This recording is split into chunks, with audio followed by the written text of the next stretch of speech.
अहिड़ो वाक़ियो हज़रत पीर साईं रोज़े धणी रज़ी अल्लाह तआला अन्हु जी ज़िंदगी मुबारक में खोड़ सारा वाक़िया आहिनि। हिकिड़ो भेरो पाण कल्लात जे सफ़र खां मोटंदे शादी देह में गंदा वाह जे भरिसां जॾहिं उते पहुता त उते जमायत ॿिया आम माण्हू जेके बि हुआ से पीर साईं रोज़े धणी रज़ी अल्लाह तआला अन्हु जिन खे जीअं जो ॾिठऊं त उहे ख़ुशीअ में बहकी पिया ऐं बे इंतिहा उन्हनि जे ख़ुशीअ जी का हद कान रही। इन जे करे त उन इलाइक़े में तक़रीबन 3 सालनि खां वठी करे बरसाति कान वठी हुई।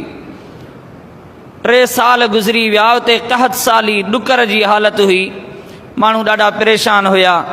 पीर साईं रोज़े धणी रज़ी अल्लाह तआला अन्हु खे ॾिठऊं त हुननि खे इहा आस उमेद थी त अल्लाह ताला जो कामिल वली वक़्त जो मुजद्दिद गौस हिन जाइ ते पहुतो आहे त ज़रूर यकीनन संदन तशरीफ़ आवरीअ सां वजूद मसूद सां हिन जाइ ते बरकतूं थींदियूं। पीर साईं रोज़े धणी रज़ी अल्लाह तआला अन्हु जिन आया, जमायत गॾु हुई, जल्दीअ में को तआम हाज़िर कयाऊं, जेके सवारियूं हुयूं उन्हनि जे लाइ को गाह जल्दी करे किथां खणी आया ऐं अर्ज़ु कयऊं त रब करीम जे हुज़ूर में इल्तिजा कयो। ॾाढो ॾुकर आहे, कहत साली आहे। पीर साईं रोज़े धणी रज़ी अल्लाह तआला अन्हु जिन दुआ जे लाइ हथ खया। इन बरसात जे नुज़ूल जी दुआ सां गॾोगॾु इहे अल्फाज़ मुबारक बि दुआ में अर्ज़ु कयऊं त या रब करीम असांखे रुॻो हिन ऋण पट मां निकिरण जेतिरी मोहलत मिले, पोइ भले मींहं वसाए जा रहमतुनि जा। जंहिं जाइ ते मौजूद आहिनि सिर्फ़ु उन इलाइक़े मां निकिरण जी मोहलत मिले त असां निकिरी वञूं, हितां मतां सफ़र रुकिजी वञे।